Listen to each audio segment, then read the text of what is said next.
Okay, hello everyone. Welcome po sa ating channel. This is Coach Jared. Good morning, good afternoon, good evening wherever you are in God's green earth.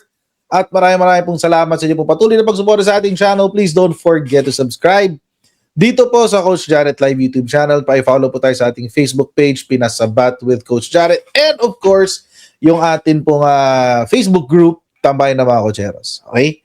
Yung kakalimutan nyo guys. Oo. Wait nga, lilipat ko nga yung monitor ko sa medyo nakikita ko yung chat. Kasi hindi ko makita yung chat eh. Ayan. Okay. Hindi naman bagong setup. Nagbago lang ako ng nagbago lang ng angle. Bagong angle lang guys, bagong angle. Hindi naman siya bagong setup. Okay. Okay, game. So, ano bang gagawin natin next? Shoutout muna tayo, guys. Saan na ba yung shoutout? Okay. Slow mode tayo, guys. Slow mode. Save. There you go. Okay, shoutout muna tayo, mga kababayan, Shoutout muna kay sa mga moderators natin, as usual, kala Ate Trexie, Ate Susan, Ate Elisa C, James, Manat Mai, Arnel, Jack, 51 Billion Movement, BJ Cans, Pinoy, Unnamed Legion, Kina, PSMO Director, Ate Mishi, Ate Nilda Galvez, Ate Nilda Arceo, Kuya Nelson, Sir Pascachi, Shiro Ansaki, The Greater One. Ayan. Okay, yan ang mga moderator natin. Tapos, shoutout din kay Smiley, Terry Kits, Passion, Sandra Letran, Milagros, Castusiano, Tingting, Ortega, Raquel Santillan, Emmanuel Espinosa, Bernardita Sapayani o Sapayan, Jackie Duque, Fernando Coson, Olive Macapagal, Gemma Schmidt, Mami G, Ago Toribio, Wilhelm Aracilies, Vivian Narcos, Fail Hall, Gado, Jojo J. Malin, Kaya Bear, okay, last batch, Marvin Pega, Florencio Bakir, Leia Marian, Digna Dimagiba, Joel Evangelista, Carlota Magno, Jean Ragonton,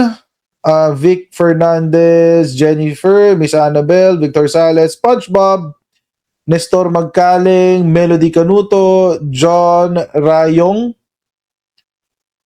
Good evening din daw from Juliet Ong, Moira Singson, Nubayan, Article PH, at kay Jeng Gaudet. Okay. Shoutout din kay Alucard. Alucard, saan yung Alucard? Ayan, kay Alucard Paxley. Salamat sa inyong super chat, Alucard. Na ano pa ako? Nawiwirdoan pa ako sa... Dati kasi dito yung camera, sa harap ko mismo yung camera. Pero napalit ako lamesa, nilagay ko siya sa gilid para kita yung... dito. Ayan, yung play button ko. Ang tagal ko na din napapakita yung play button na yan eh. Oo. Okay. Di bale? Mag-a-adjust din tayo. Guys. Okay. Game. Magkano na tayo? Topic na tayo, guys. Ay, wait. Tatanggalin ko pala muna yung slow mode, no? Hindi ko pa natatanggal. Slow mode. There you go. Okay. Topic tayo, guys. Maraming ganap today. Actually, napakarami pong ganap ngayong araw na ito.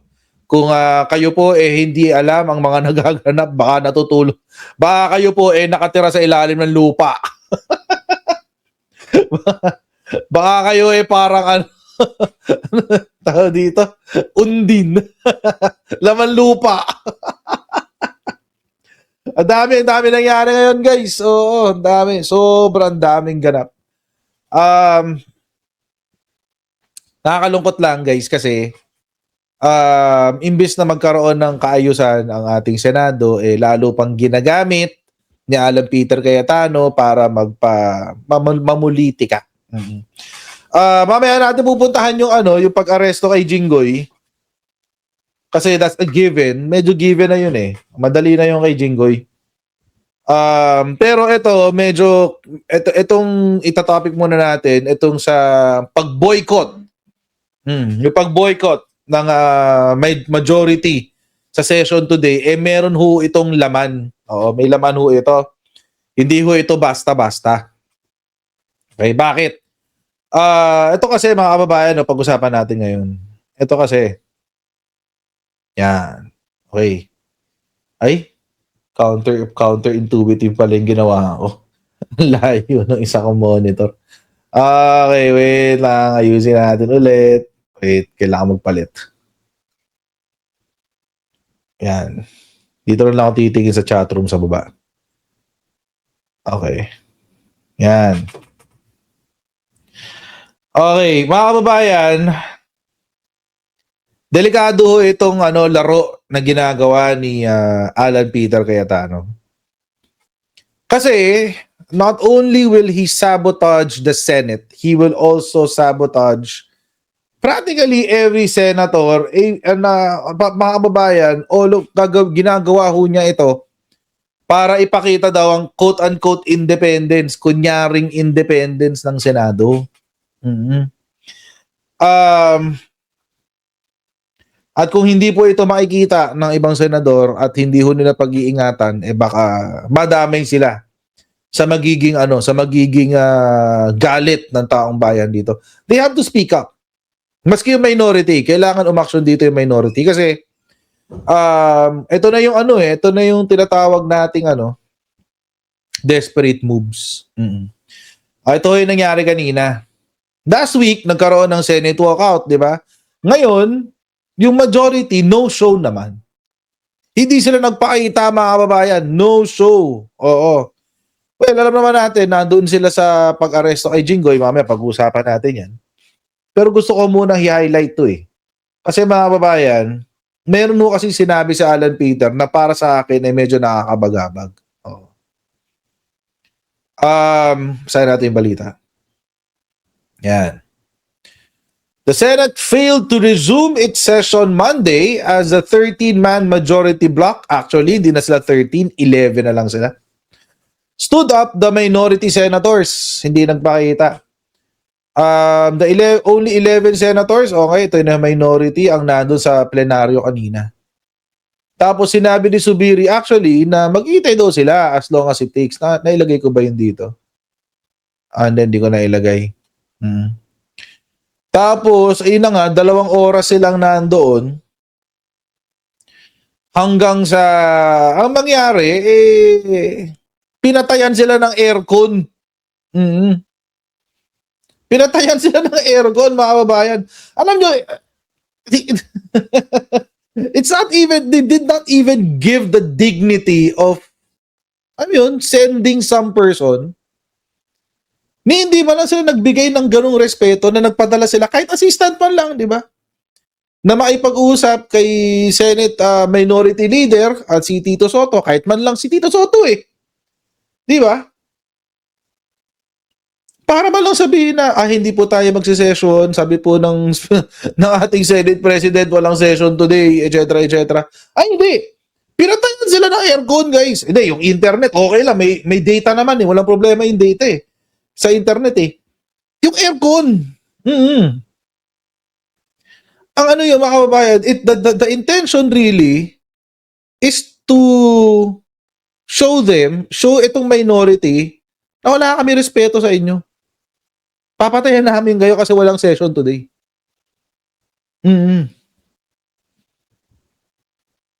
Bastos yun, men.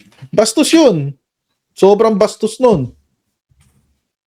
Sobrang bastos nun. Hindi man lang binigyan ng respeto o kahit man lang, 'di ba?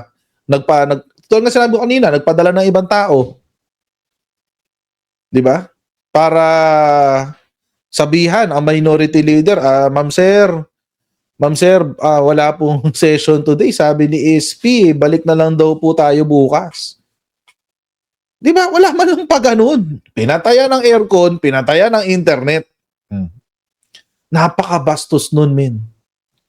Napakabastos nun. Yung walkout, alam niyo yung walkout, mga kababayan, justified yung walkout eh. Kasi binabraso silang bumoto sa isang bagay na hindi na kanilang isinumite na sa sa komite. Oo, at may violation ng rules doon. May violation ng rules doon sa walkout. Pero or the reason of the walkout is the violation of the rules. Pero dito sa sa pangalawa, ito sa ginawa ng majority, hindi na nila sinipot, wala pang paabiso. Ibang level ng kabastusan yan, guys. Ibang level ng kabastusan yan. No joke. Imagine niyo mga kababayan, kung halimbawa,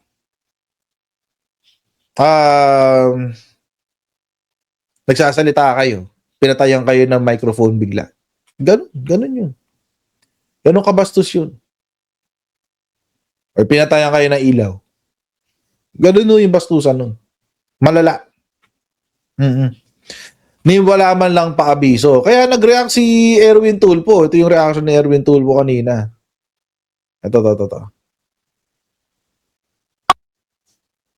Wait.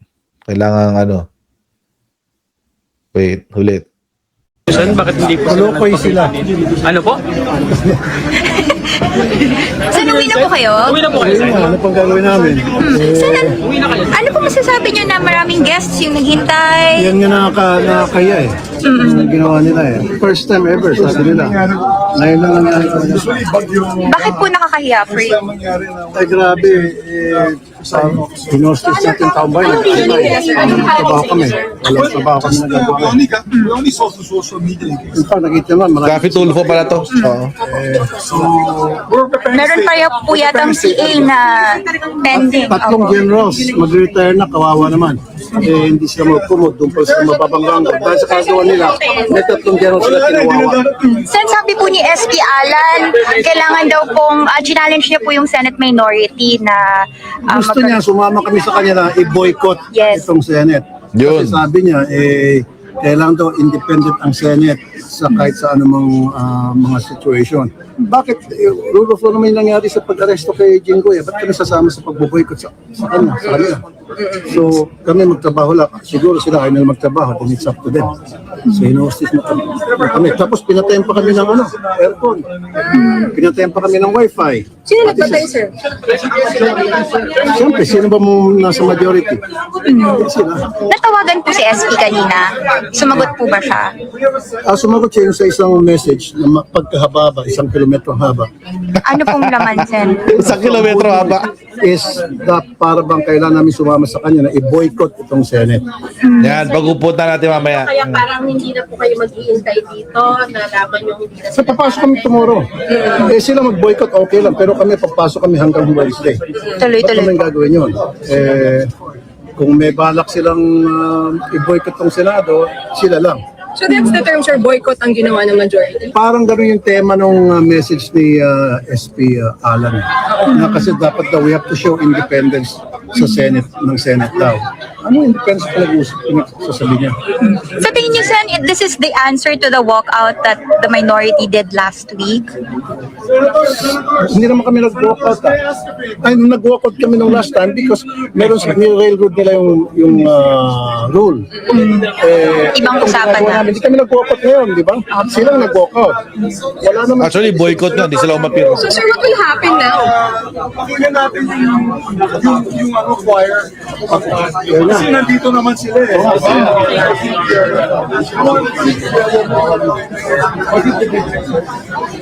Oh, what What happened? happened po, Sen? Bakit hindi po sila Yan yung kawalang yaan ni Alan Peter Cayetano, di ba?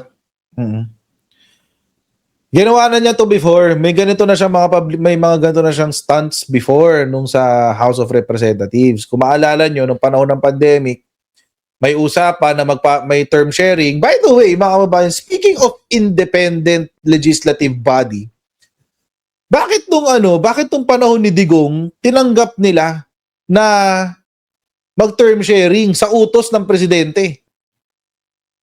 Di ba? Speaking of speaking of independence. Akala ko ba walang dapat na hindi dependent sa presidente ang tawag dito, ang House of Representatives or even the Senate. 'Di ba? Our legislative department is a separate body. Separation of powers, 'di ba? So bakit nung panahon ni Rodrigo Duterte, nag-concede sila sa utos ng presidente na maghati ng termino ni Lord Alan Velasco? 'Di ba? Sino ngayon ang merong hindi independent na na ang may history ng pagiging dependent sa presidente pagdating sa lehislatura?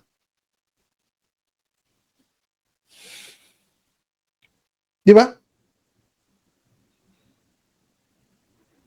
Tapos ngayon magmamasquerade siya, sabihin niya, hindi kami independent kasi kontra kami sa administrasyon. Baliw. Hindi independent yun. Oo. Rebelde ang tawag doon. No joke. No joke. So, ito yung sinasabi ni ito yung sinasabi ni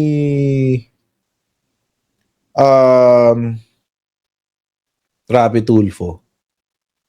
Na napakahaba doon na message ni Alan Peter Cayetano. Ayan, ito yun. Ito yun. Ba't ang bagal na internet ko? Ano nangyayari? Wait bagal na internet ko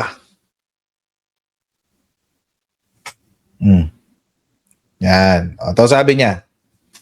Alan Peter Cayetano, to my colleagues in the minority, yan, nagtatawag na. Sabi niya, the Senate is a co-equal branch of government. It is not a prize to be claimed by anyone. Events of the past few days may have blurred this distinction, but what happened with one of our colleagues today brings it sharply back into focus. Okay. Di ba nung weekend, paulit-ulit na sinasabi nila ng mga majority, itong grupo ni Alan Peter Cayetano, paulit-ulit nilang sinasabi na sila daw ay tinatakot. Actually, sinabi rin niya na Jinggoy kanina.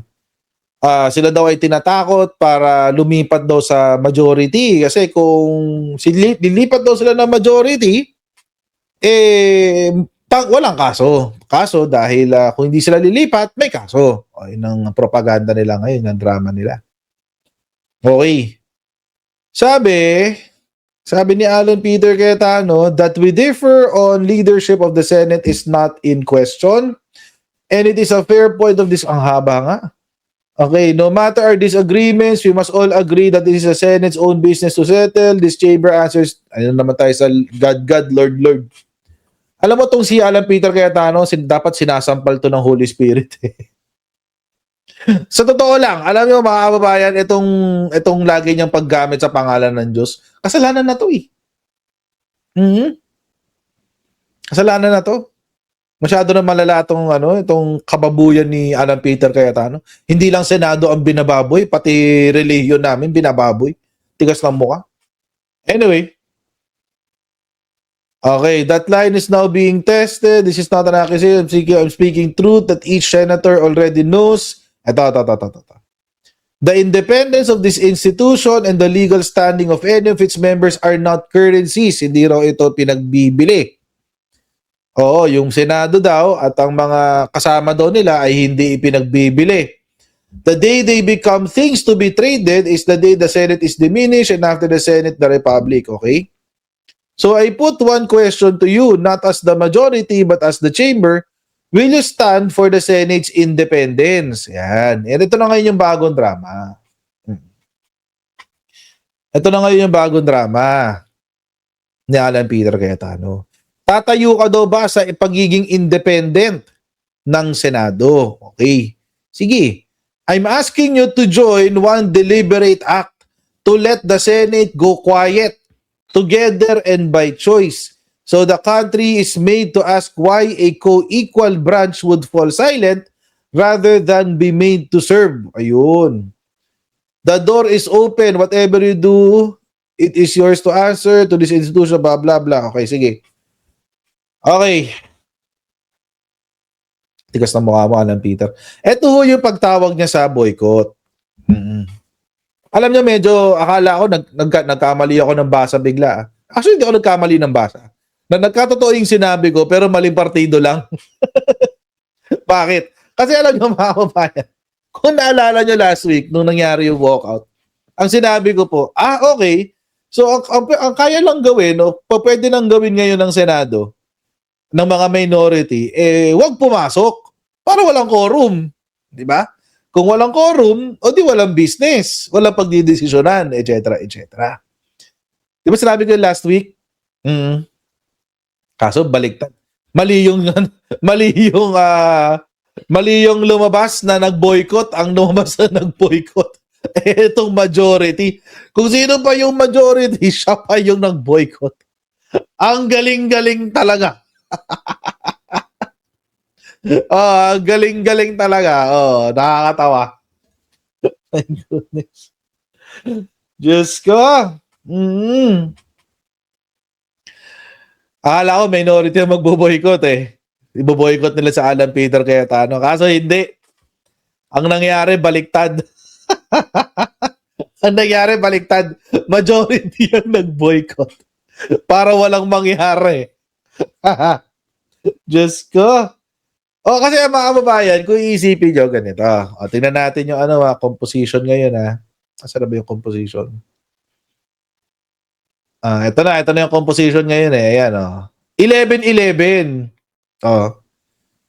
11-11 na sila. Yan. 11-11 na.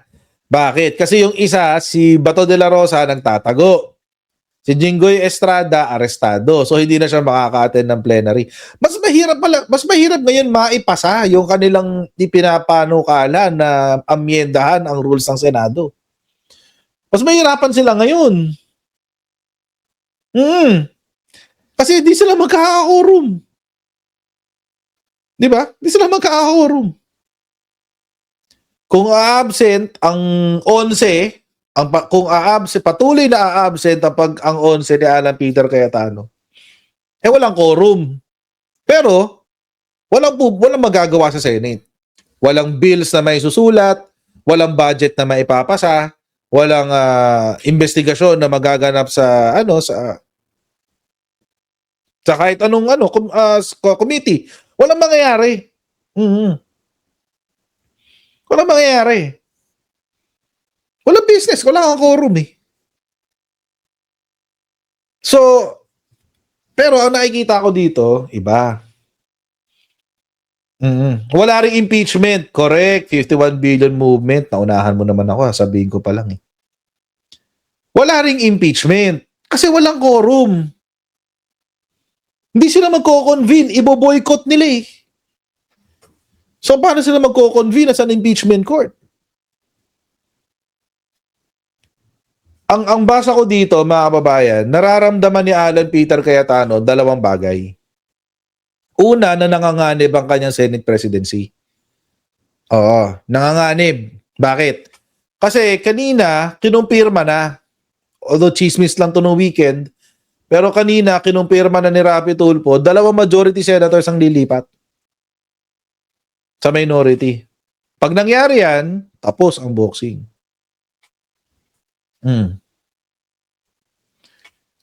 Tapos ang boxing. So, actually, kung bukas, kung pupunta ang minority tapos yung dalawang lilipat, may quorum. Pwedeng magkaroon ng bagong majority. Kung gano'n ang mangyayari bukas, tingnan natin. Tingnan natin. Pero kung hindi, boycott. Wala.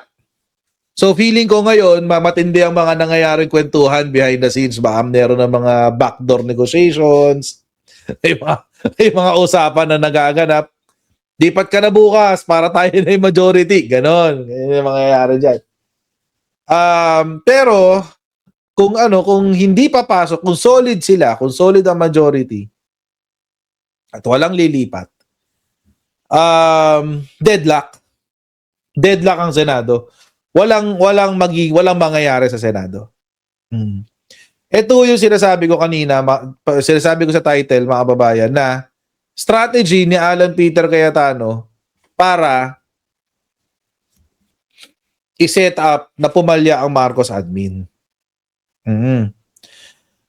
Kasi, makikita ko dito, una, kapag pag successful ang deadlock, halimbawa, hindi talaga pumasok ang majority or walang lumipat sa majority,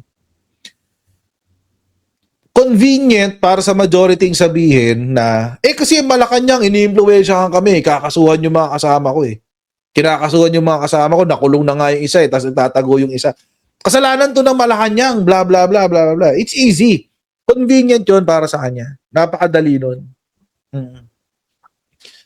Napakadali nun. So, pwede niya talagang gawin yun. Kaya mga kababayan, kung sino man yung lilipat na dalawa and my gut is telling me it's either Loren Legarda and Cheese Escudero ang lilipat sa majority, magpapatuloy ang business, magpapatuloy ang impeachment, magpapatuloy lahat ng bagay. Otherwise, walang mangyayari. Deadlock. Walang mangyayari sa Senado.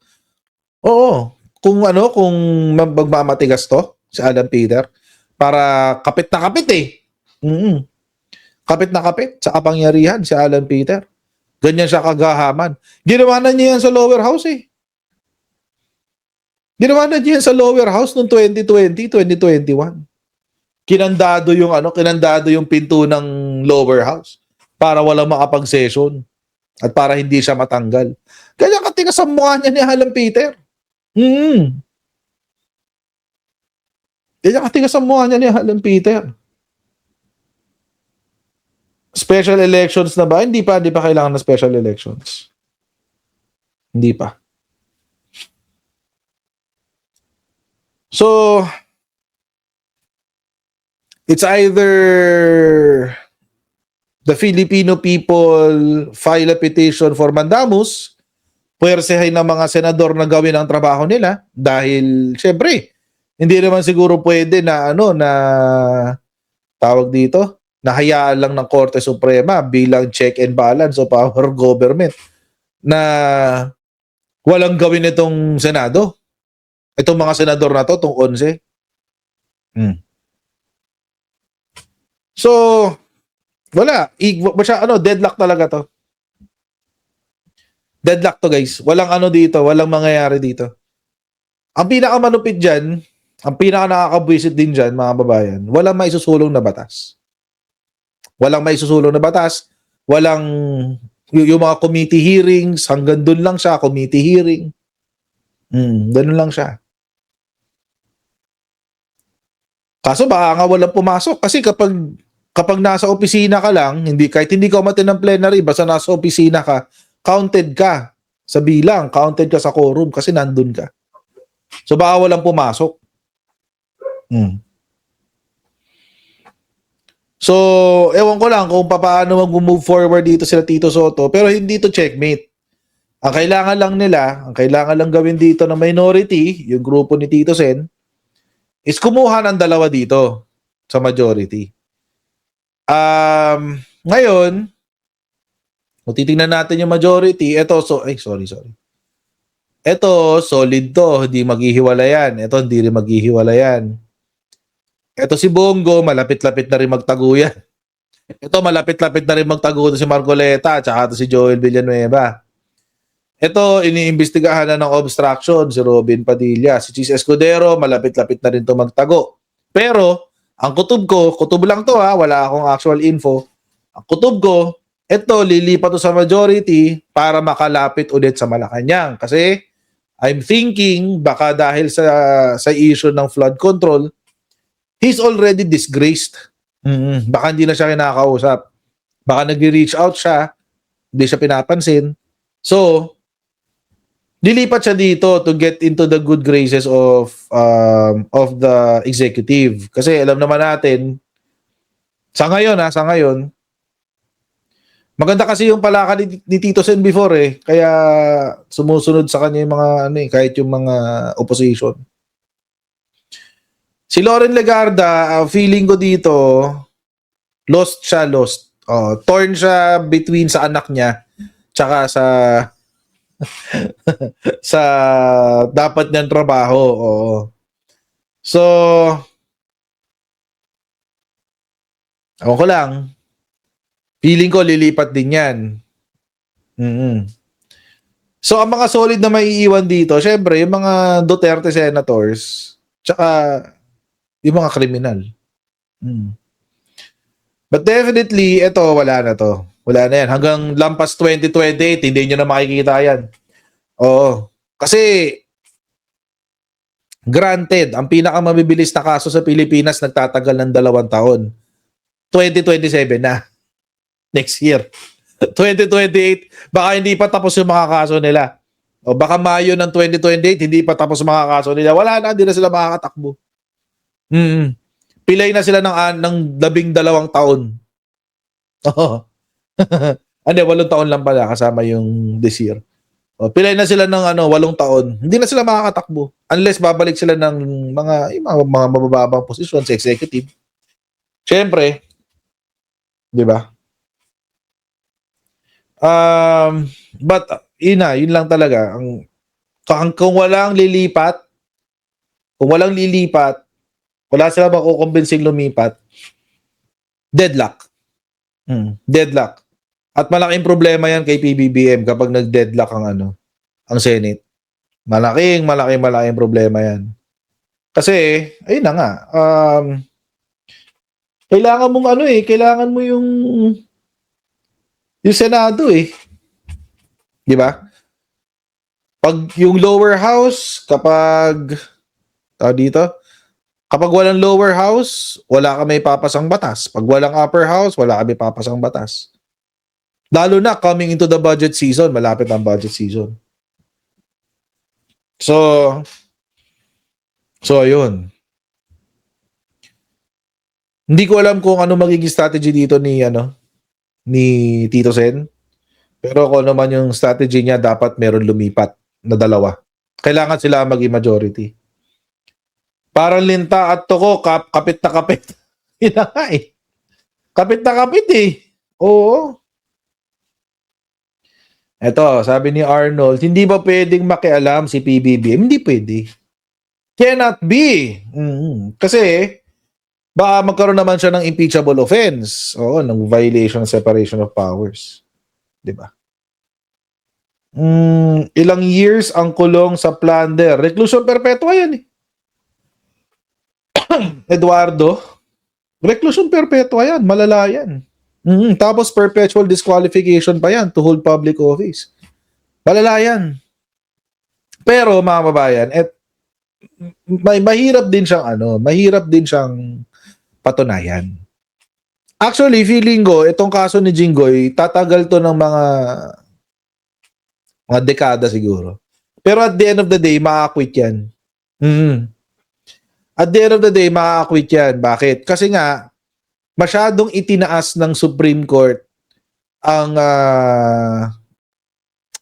evidentiary requirement ng plunder.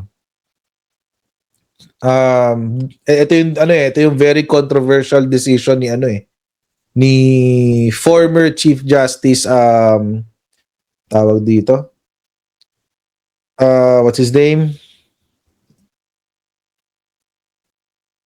Panganiban na nasa isip ko, hindi si Panganiban Bersamin. Former Chief Justice Bersamin. Napaka-controversial kasi nitong decision na to. Na nagdagdag siya ng mga elemento doon sa plunder. Nagdagdag siya ng elements. Tinaasan niya yung evidential requirement na kailangan unang-una merong main plunderer. Number 1. Pangalawa, dapat makita na ginamit nung main plunderer yung pera na ninakaw niya or na-enjoy nung main plunderer yung pera na ninakaw niya. Ang hirap patunayan nun. Paano mapapatunayan yun? Di ba? Paano mapapatunayan yun? So, paano pag sabihin niya, hindi, pera ko talaga yan, nahalo yan sa pera ko Yung sinasabi niyong plunder na, pera ko talaga yan Mayaman na ako. Tagal-tagal ko ng artista dami-dami kong negosyo. Pera ko talaga yan. Di ba? Daming pwedeng palusot. So feeling ko kahit maging matagal yung kaso at matagal siya nakapiit, at the end of the day, makakwit pa rin siya.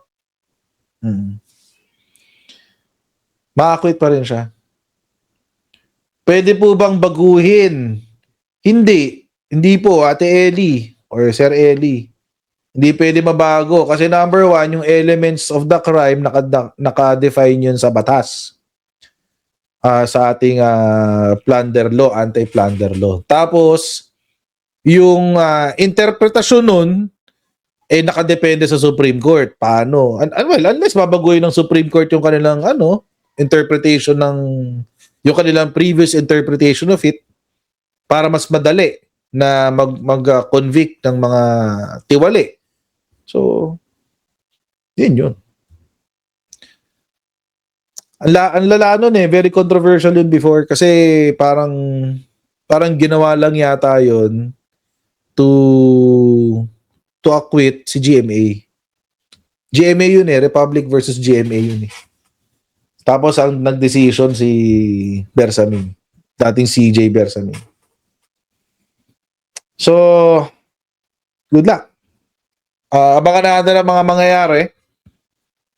I won't hold my breath. Pero feeling ko susunod na arestuhin si Marcoleta.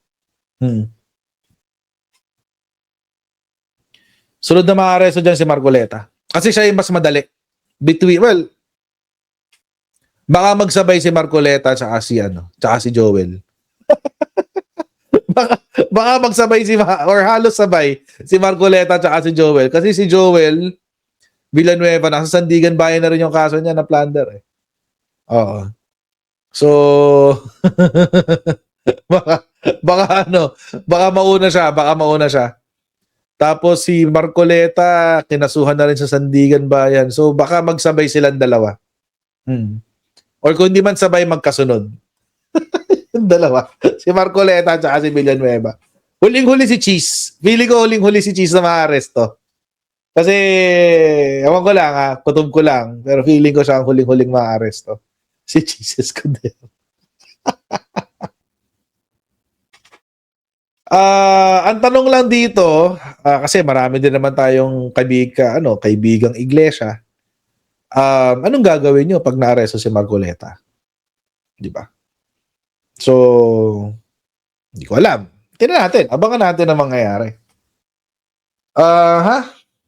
Sabi ni Ate Meryl Hadlock, kung kulang ang mga senador, so hindi na makukompleto yung 16 votes to convict Sara. Well, balikan natin to. Wait, balikan natin tong composition. Ayan, magandang question yan, yung sa impeachment. So you have 11 majority. Minority.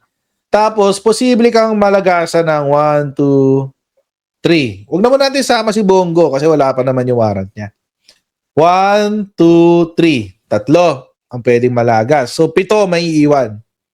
Si Alan Peter, Pia Cayetano, si Mark Villar, Camille Villar, Bongo, Loren Legarda, Amy Marcos, Robin Padilla. So, ilan to? 11, 12, 13, 14, 15, 16, 17, 18. 18. Meron kang 18. Meron kang 18 na pwedeng bumoto sa impeachment. Ang challenge ngayon dyan, paano makukumbinse itong 7? Kahit ilan ba? 5. 5 dyan sa 7 na yan. Kukumbinsihin mo na mag-convict kay Sara Duterte. Malabo na. Kaya kasabi ko sa inyo, malabong ma-impeach si Sara Duterte. Malabo ma-impeach si Sara Duterte, guys. Oo. Malabo talaga. Paano mo kukumbinsi si Alan Peter Cayetano at si Pia Cayetano? Ayan, si Mark Villar, Camille Villar, Bongo. O paano?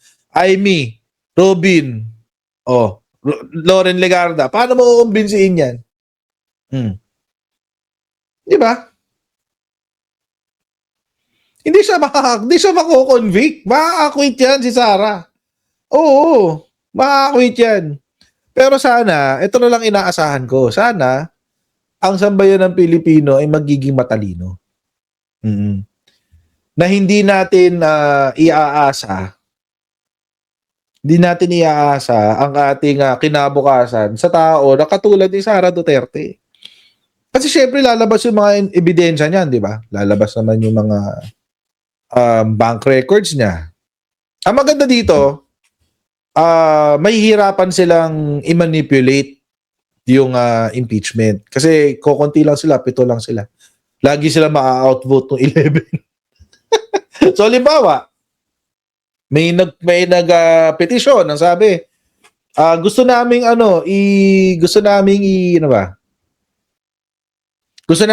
ipasumpina yung bank account sa Sara Duterte. Masyadong konti yung 7 para makakuha ng boto. Masyadong konti yun. Kung boboto lahat ng 11, o di na-override mo na agad, lalabas na ngayon yung ebidensya. Hindi katulad kung baliktad, mas marami yung majority ngayon ni Alan Peter Cayetano kaysa yung minority, wala. Mas mahirap yun.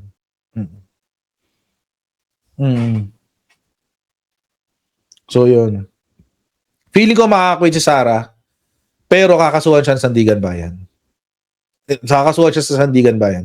Wala siyang kawala eh. Wala siyang kawala talaga.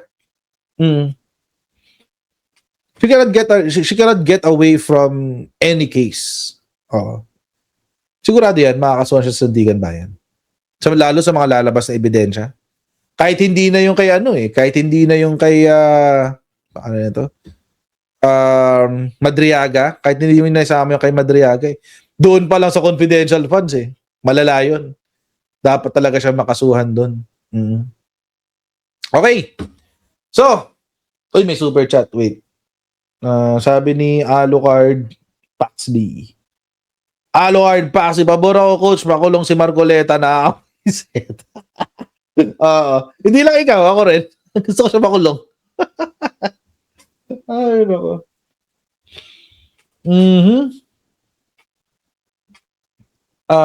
Tawag dito. Sabi ni Jacob, acquitted without trial, pwede ba? Siyempre hindi. Hindi pwede acquitted without trial. Magkakaroon ng trial, pero siyempre dahil 7 sila Paano mo kukumbinsi? Paano ka makakuha ng 16? By the way, mga kababayan, so, yung 2/3 nung sa sinabi sa Constitution sa impeachment, yung 2/3 na yon is really all 24. Lahat ng senador. Hindi siya 2/3 of all senators present. Oo, hindi. 2/3 of all senators talaga siya. So 24, kaya 16 pa rin ang hihingiin. Ellen Nombrado, salamat din po sa inyong super chat. God bless po. Salamat po sa mga nanonood ngayon na 6,550. Sana araw-araw 6,000, di ba?